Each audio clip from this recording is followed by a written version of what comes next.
Hello and welcome to the Blues Focus podcast with me, your host, John Graham. Once again, many thanks for taking the time to download this pod. And as ever, please make sure you subscribe to whatever channel you are either viewing or listening to this content and never miss a future episode. Obviously, lots going on at St Andrews at the moment. Unfortunately, we can't be there, but I think that will hopefully at the start of next season we'll be back. But between now and then we'll always keep you up to date with, recent events and current events at the club. And also had so many fantastic guests over the last sort of 2 or 3 months, and today is no exception. But before we get into that, Tom, how are you, my friend? I'm good, thank you, mate. You? Yeah, very well, very well. Missing it a little bit, I have to say. I got a bit of withdrawal symptoms. So I'm hopefully that Lee's got them training pretty hard as we speak. So today's pod's a little bit different. We've got a fantastic guest from Blues for All who do literally just the most amazing work on behalf of, I guess, all of us that love this club. And I think now is the time, with what's been happening, I guess, in the broader game, but certainly we mentioned on a pod a couple of days ago, just around, what's been going on with Jude Bellingham on social media and how that, I think, we as a collective, that we need to fight against that type of abuse. And we're incredibly lucky that we've got just a group of people that I think are just doing the most amazing work on behalf of all of us. So Bick, how are you, mate? Lovely to see you. Oh, thanks, John. I'm just getting over that introduction, so thank you. Will that me? No, thank you. Thanks, Tom, as well. No, I'm good. I'm good. International break gives us a bit of a breather. So yeah. I think the pressures of, the when you're coming up to the weekend and your the Blues are about to play, we're all nervy. So it's just nice to be able to then focus on international games. And also we've got a bit of obviously with Jude playing as well, we've got that renewed interest as well. So yeah, that's definitely nice. That's definitely was. Yeah, I think with Jude, we'll definitely, I think we'll touch on that. There's a couple of things on Jude, and I guess quite a few players down the years at Blues that have been certainly part of my life and my sort of growing through the generations of watching Blues. But really, we're not going to treat this any differently. You're a guest of the pod, so I think that it'd be really interesting to get your journey. So just from when did you start watching Blues? Why was it Blues? And why you still continue to support Blues like the rest of us? How do I start this then? So my first Blues game was in 1993. So I seen the first game I watched was Bristol City, and we lost 1-0. I always remember Trevor Mathieson playing centre half, and the kid from Bristol City just gave him a torrid time. We ended up losing, but I just wanted to see a win. I actually wanted to see a win. So I ended up convincing my dad to take me to a night game, and that was the next level then. So the Bristol City game was a Saturday afternoon kickoff, but then I went to a night game, which was a different beast altogether. And we played Sunderland, and we didn't even get a kick in that game, but we won. We got a late winner. I remember Paul Pescasolido, cross came over, and he's got on the end of it. It's hit the crossbar, bounced back down, and then he's just headed it back in. We ended up winning 1-0, and that feeling, the euphoria, it got me, and that drug is just I don't know.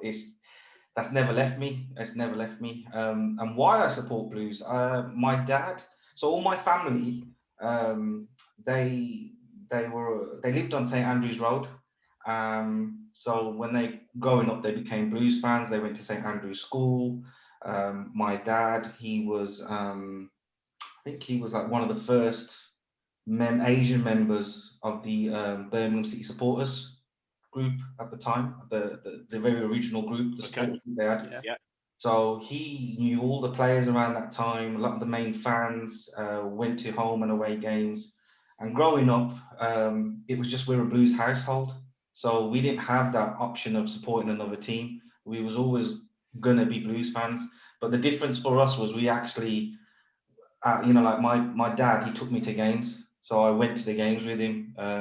My dad's typical. He used to work 2 jobs, overtime, but he always made sure he was free for midweek games and midweek games and the weekend games. But yeah, I think why I still support the team is just because it's you can't answer that kind of question because you just have to be there. We're part of something really special. I think, Yeah. and we're different. We're as a fan base, as what we've got together. That's just something else. And people can follow their various teams, but when you talk to people who've been at a game and they've experienced how we are and our passion and the energy level we've got, they just know. I mean, I've got family all over the country.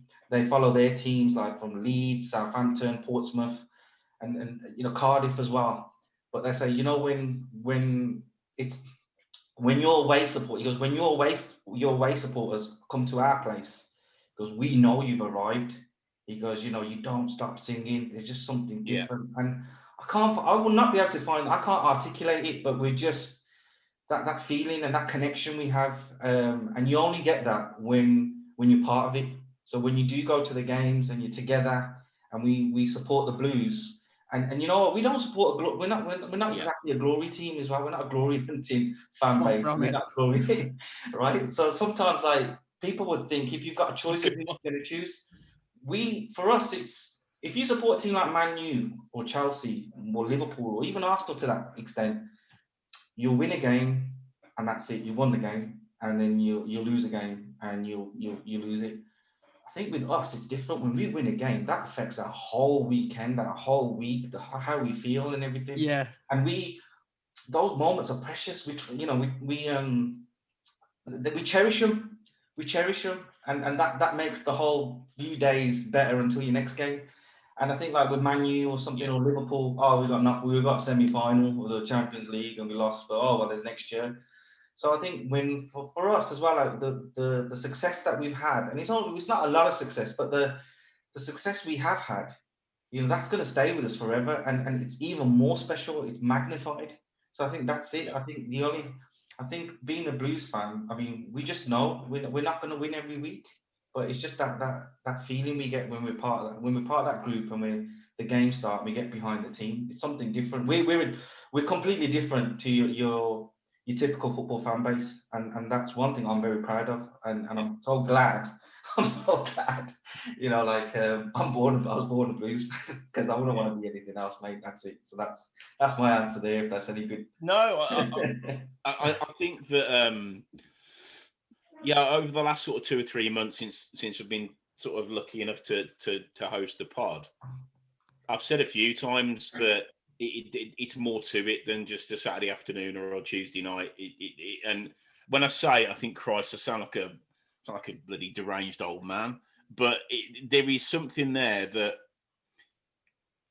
there is so many different facets to being a supporter of Blues, and so many things that mean a lot to me. Whether that's just go like we were talking before we went on, we started recording. Just that feeling being in the ground. I mean, I have missed that so much. And I've had some absolutely horrific times at that ground. I was there when we lost to Kiddie. I was there when we got gubbed 8 by Bournemouth. I was there when Barnsley beat us 5. I've been there in the worst times. But again, I just can't wait to get back. And I think ever since I've been following Blues, and I said to you earlier, since sort of 1979, sort of showing my age a little bit. It's always been such a diverse population of fans. I've never really seen anything other than what we've got. And because it's like, I think it feels like the norm, but when then you go somewhere else, it's obvious that it isn't. That's not. No. And so, I think, as I said in the intro, it's something that I personally am massively proud of. And I think that's a really, really good sort of segue into obviously the work that you guys do at Blues for All. So just how did that start, and what was the motivation? And it's weird really. There was a staff member, Sarah Gold, who used to work at the club, and she came in one day into the office, and she just said, why don't we get that many Asian supporters here? She asked the question, She was, and she asked some of the Asian members of staff in the office, and she then just said, let's set up a focus group. She said, let's set up a focus group, get some of the Asian supporters, get them to the ground, and let's find out. She'll set up a meeting, and let's find out from. Let's ask them the question. She says, what as a club can we do to connect with the local community? Because obviously Small Heath, it's predominantly Asian-based population, and she's thinking, we don't get many kids coming as well. And the club, I mean, I don't know how many people know this, but the club always send out tickets to the schools, like complimentaries to get the kids to come. Yeah. Yeah. But the uptake's been really low. The uptake is, back then was low, and they wanted to improve that. And thought, what can we do? Can we send out a community liaison officer? Can we really connect with people? Do we need to see some grassroots? So they thought, let's just ask, let's find out. So they set up a focus group. We got invited. We're like season ticket holders, so we're on the database on the list. So I think they profiled us by our names. Yeah. So they invited us. We had a meeting. There was another second meeting, and then by the third meeting, the guys in that, there was about 17 of them. They then decided, you know what, we're going to form a supporters club. Let's form a supporters club, and let's see what we can do within our networks to improve the situation, and what we can do, and can we bridge that gap for, with the club, with its existing fan base and with people that potentially live locally, Birmingham people. So those conversations continued, but then they formed the group actually formed a supporters club. And one of the lads from the ticket office, he actually named Blues for All. So he come out with the name. So it was the guy called Tom from the ticket. He worked at the ticket office. He was in that meeting, and he just come out with that term and said, "Oh, that's a good name." And everyone thought, "Yeah, that's a brilliant name. Let's stick with that." So my dad, who's Mickey Singh, he got elected as chairman of the group. Yeah. And then he made me like club secretary. And then we ran for a year. We actually ran as a group. We turned up to all the supporter group meetings, but didn't really, I don't think we made that kind of, we didn't make a big impact in the first year. Yeah. I don't think we did. But we turned up to the meetings. We liaised with lots of grassroots clubs, community groups, asked them, have you been to a game? Have you been to Blues matches before? Things like that, and just used our network. But then a year into it, so I'd say 2016, we got introduced to Anwar Uddin, who is the Fans for Diversity campaigns manager. Okay. And Anwar, he travelled from London, come to Birmingham. He saw what our mission statement was, saw what our aims and objectives are, and he said, "You know what, we can help you." And then with their support, with the campaign's guidance and support, we were able to then just go on another level.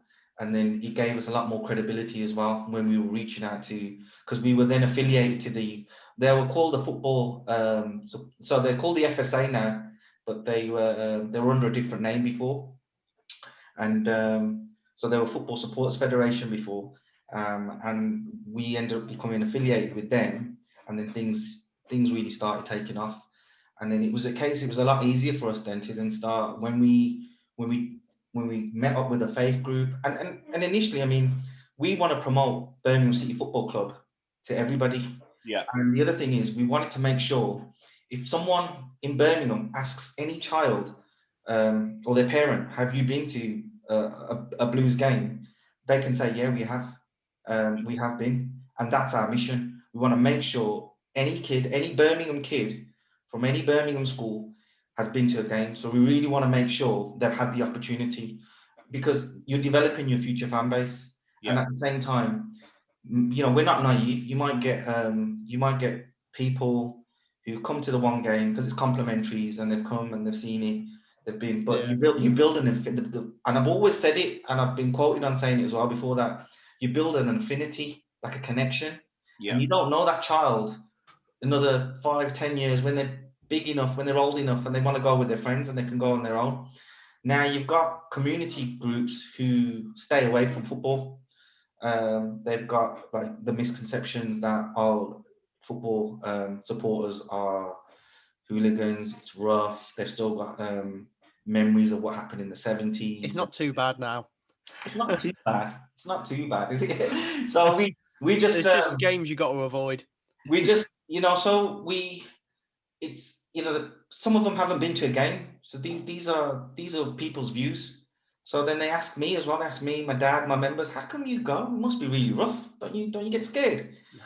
So when they come, when they turn up to a game, so we arrange it with the club. We'll let the club know that, look, we've got an academy coming, or we've got the Maypole Lions, the moms and dads, a few of the kids. We've got the Guru Gobind Singh Ji Sikh Temple. We've got the Green Lane Mosque. Some of their members are coming. They haven't been before. So then we arrange it. So they say, okay, we can give you some complimentary tickets, and they'll come along. What then we then try and do is we introduce them to the ticket incentive scheme. So they've been once, they've enjoyed the experience. To be honest, I mean, it's just, if we win a game, that's even better. Yeah. Right? But it didn't used to happen very often. So we'd have a good trip, and they probably saw a draw or a defeat. But I mean, they'd come, they had a great time, left, and they felt safe. You know what? They felt safe. And actually, what we try and do is make sure they don't feel like guests. They feel like they belong, and it's part. That this is you're Birmingham people. You live in Birmingham.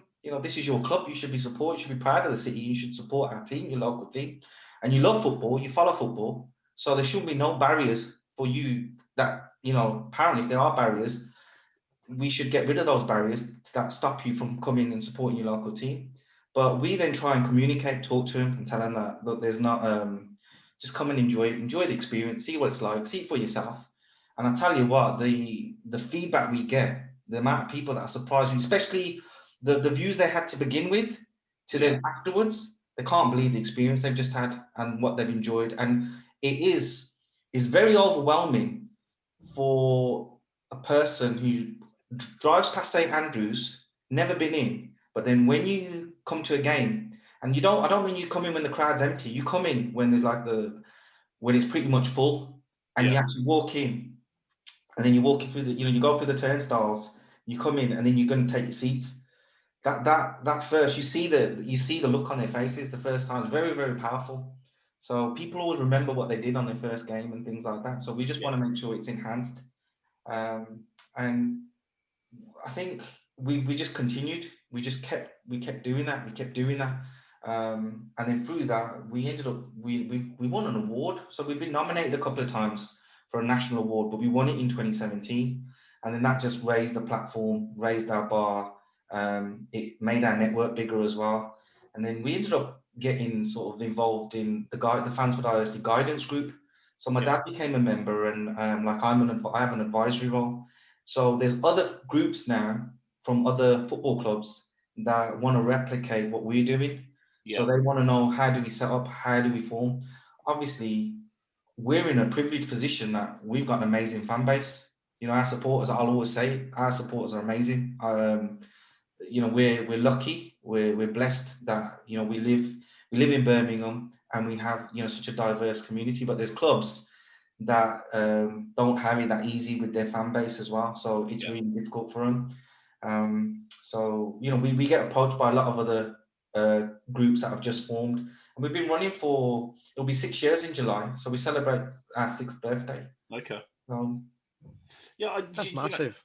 Do you know what? I think that, and Tom made the point on I think it was the last pod we did, and the whole thing about sort of the symbolic gestures of taking a knee and all the stuff that sort of I think this sort of occurred over the last sort of 12 to 18 months. But I think where credit to you guys, as you said, you're nearly 6 years in. You've identified something a while ago, and I think that there'll be a lot of clubs and a lot of I think collectives around the country saying, we actually really need to do something here. And whether that's going to stand the test of time, which is always the worry. But when you did it, it was off the back of, it's what it came from the right place. It was the right thing to do. And I think at the moment there's lots of people, and I hate to say it, jumping on a bit of a populist bandwagon without any real authenticity, because that, if we're going to make any changes, it's got to come from the right place. It can't just be about, Just well, we need to do this now. a Do you knee-jerk know what I mean? reaction. Yeah, just typically usually a knee-jerk reaction. Yeah, You need to think. You need a little bit of strategy, but you do need the support, and yeah. you need to sort of get everyone involved. So So, just going back to that first focus group, why, what came out of that? What was the sort of the, why do we sort of not just Blues, but probably better than most, but I think as you rightly say, given where St Andrews is, yeah, then we're probably massively undersubscribed in the yeah. local community. So what I mean, apart from the, as you say, maybe a few concerns around safety. I mean, when you did the focus group, was it sort of something they'd never considered, or they didn't even know we were there, or what sort of came out of that? Well, so with the focus group, they were known fans that were already on the club's radar. So Yeah, in a nice way, most of us were season ticket holders. yeah, We've been going since probably the 70s, and my dad was possibly the oldest member in that group as well. And when we were there, it was just a case of the club just wanted to know, what can we do? What can Birmingham City FC do to make things better? How can we connect? What can we do with?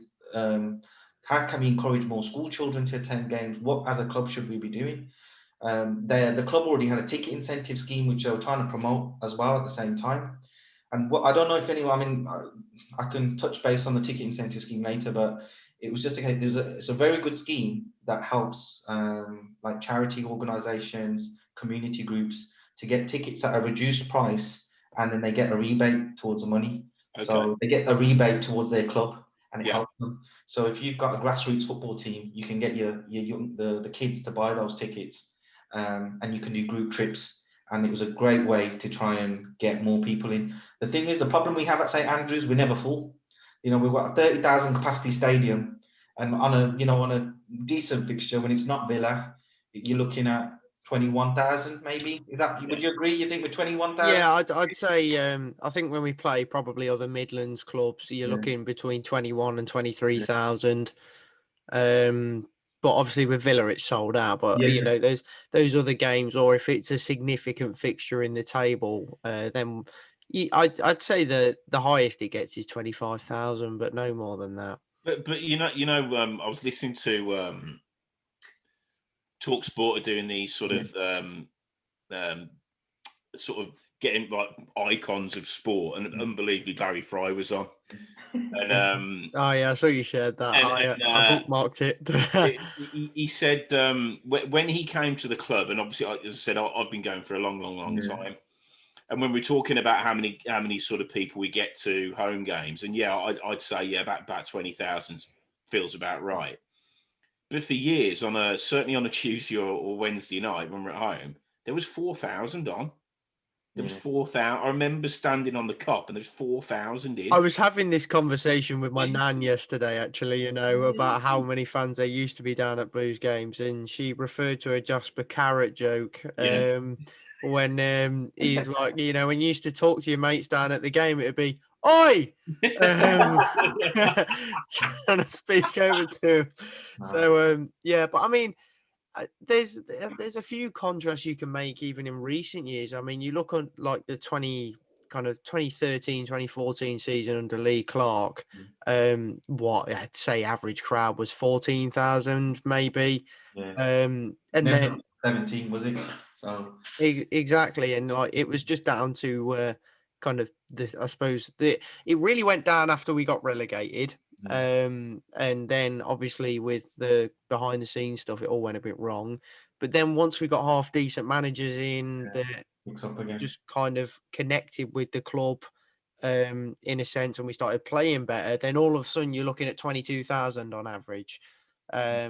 So it really does depend on the mood of the club as well. So I suppose you've got to kind of compete with that a bit, really, when you're promoting it to Yeah, other people. You have to compete with the form that the side is in, but also in general, you're in a competitive market trying to kind of sell Blues to people in a sense, because essentially, obviously, we compete. You compete with the other lot over the road a bit, with the whole of Birmingham. But the big six clubs in the Premier League tend to take a lot of fans these days.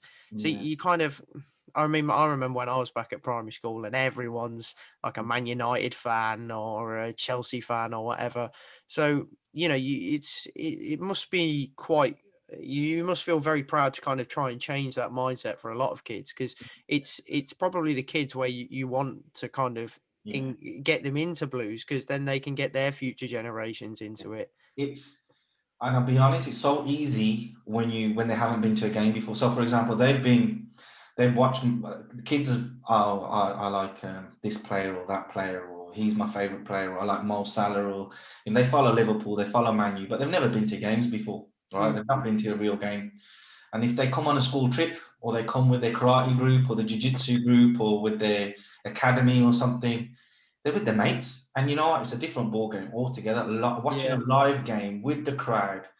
And if the atmosphere is good, you know what I mean? Sometimes there've been games, let's be honest, there've been games where at home where the atmosphere hasn't been great, but majority of the time it's good, and the people that have come, it's something, it's an eye opener for them. Yeah. And then if you make that the norm, so they start coming more. And I'll give you an example. When we took a Sikh temple from Borsalif to the game, we took quite a few. We took about 30, and they came to the game. And most of the kids, they hadn't been before. And we sat with them. We watched the game. And the best thing was we beat Norwich 3-0, and Clayton Donaldson scored a couple I of remember that game because I was on holiday, and goals. I was like, "Of course, Blues go and win 3-0 when I'm on holiday." Then when we got back, I actually went to the temple. I went to the temple the following day, and I went there, and some of the moms came up to me and said, "Oh, my child had an amazing day. They had a lovely day. It was brilliant. Can they go again? Where can I buy the shirt? How do you get tickets? Do you have to sign up to something? Do you have to be, like, for example, do you have to be on a database, a member or something to buy a ticket? Can you just, they asking me all the questions that I wanted to be, this is great." I was like, yeah, fantastic, this is what I want to hear. So some of those kids, they might have like a Man U shirt or something, but you can work on them, because once they've been and they've had a group trip, it's just different, and they need that opportunity. You've got to give them that opportunity.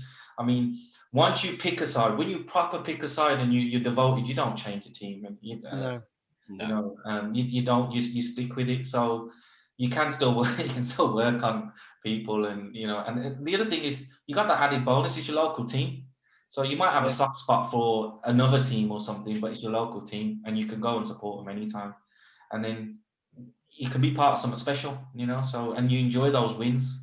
The crazy wins, the good wins as well that we've had, the mad wins when you didn't expect us to beat certain teams, and when we've had to win a game to get promoted, or just things like that. So Definitely.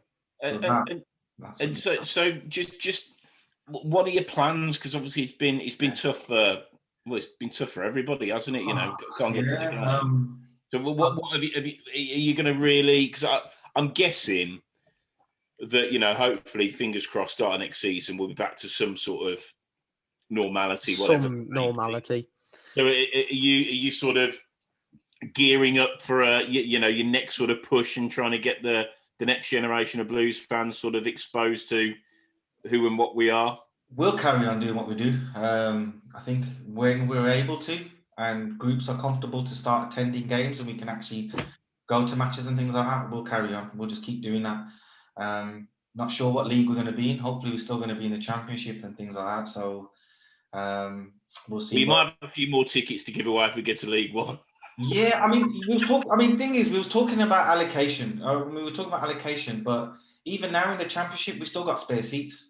So the clubs the Blues will always have an allocation that will get given away. They actually distribute them to schools and those kind of community groups. We just sometimes make it easier by telling the club there's this community group, or they want to come, and then we try and make it happen. Like, okay, guys, I mean, I'm going to just ask you a question. So, for example, I'm not going to knock ballet or anything, but let's just say, John, Tom, you're not into ballet, but I've been given tickets. So someone might invite you to the ballet, and you're thinking, nah, I don't fancy it. It's not really for me. So the club may be in that similar position where they're giving out tickets to schools, for the schools to distribute to the children, Yeah. to various clubs within their community network, within the Blues Community Trust through their network. You're giving out tickets, and some of the people that you're looking at from ethnic minority backgrounds as well, they're going to be apprehensive because of the things we talked about earlier. They might be afraid, they might be thinking, and these are the things that came out of the, so you asked the question, what came out of the meeting? Yeah. Safety, the misconceptions. Is it, there's, we hear about racism all the time on TV, on social media. Why would I want to subject myself to coming to a game and possibly getting sworn at, or getting something thrown at me, or why do I want to be in that? Why? So that's what we're trying to really deal with. That's what we're doing. I think you're also battling a misconception of Blues fans as well. Yeah. Not only football fans, but Blues fans in particular. Because I do think I think a lot of other football clubs probably frown upon us a bit. We are a bit of kind of the Millwall of the Midlands in that regard. But you say that, Tom. I mean, Millwall, and got to be careful that I'm speaking in general terms. I'm not speaking in definitive. But if you look at our lot, and when you're called Zulus, that's quite. It's a hard name to shake off. I get called out when I'm on holiday. When I got my Blues top on holiday, someone's going to see me on holiday and I've got my blue shirt, and they're going to call me, oh, there's a Zulu there. I mean, Zulu by definition is an African warrior. So, from a racial point of view, it's a nice way of putting it, so it's very powerful, and I think the makeup of the Zulus going back into the 70s, it was everybody. It wasn't, I mean, Millwall. Multicultural firm. Oh, yeah. 100%. Yeah, exactly. It was absolutely right. Multicultural firm, it was. Yeah. And that's, and don't get me wrong, it's not the story that you want to be telling in schools. However, it does say that it's still an example. Yeah, all the way through the club, whether it's the interesting element or the people that go on a Saturday afternoon just to watch the game, it's just throughout the club. It's really diverse, whether it's the nutters or the normal people. Exactly. It's part of our history. It's part of our history. So, and it's something we're always going to be associated with. But I think you got to give them the opportunity to try it. Yeah. And what we do is just make it easier. So if I talk about the ballet example, John, you're not interested. Tom, you're not interested. But then if I turn it into a trip and say, well, I'm going to go. I'm going to take my partner. You guys come, bring your partner, bring whoever you want, and we'll have a good time. We'll make a night of it. We'll do something. Yeah. So then it's like, it makes it easier. And I'll say, listen, this is where you need to park. This is where we'll get there this time. We might even meet this person. I know there's celebrities are going to turn up, and this is where they usually drink. We'll go and say hello. In a football sense, we do that. We tell them because if you don't tell them and you just give them tickets, they'll turn up at 3:00 and not realize they see a big queue. So you need to talk to them. You got to engage with with people who haven't been before. So it's a case of, we'll sit with you. We'll explain what some of the songs and the chants mean. The best one I got is when I talk to kids and I tell the kids, I says, kids, you might hear, I ask them the question, I says, kids can ask you something. I'm like, yeah, what is it? And I said, well, is it okay to swear? And they're like, no, it's not all right to swear. I was like, are you sure it's okay to swear? Can you swear at school? No. Can you swear at home? No. Is it all right to swear though? And they're like, no. I said, well, have you ever heard daddy or mummy in the car swearing when some cars cut them up or something? And they're like, yeah, all of them put their hands up. I said, well, that's what happens at a football match. So when that's a great example. So I said, when you're at a football match, and you may hear a swear, it's not at you, it's not at the players, it might be the referee because they've made a bad decision and people are angry. Yeah. Just the same as that sort of the car incident, being cut up and stuff. And they're like, oh, and you can see the mums and dads just cracking up. They're just like, when they're listening to it. But you got to be realistic. I mean, thing is, if you're looking for trouble, you'll find it at a football ground. Any stadium you go to, even Norwich, you'll find trouble if you went to anywhere, like anywhere. But if you come in, you want to watch a football game, support your team, have a good time, then that's what we're about. And we make it easy. We facilitate that, make it easy. We liaise with the club, get the groups to come, get to experience it, and then we introduce them to people at the club so that they can form their own relationships and sort of think, yeah, we want to come again. So they don't have to come through us. And some of the groups that we have brought, they then signed up to the ticket incentive scheme and they did trips of their own. And so it has worked. Yeah, it really has worked. Brilliant.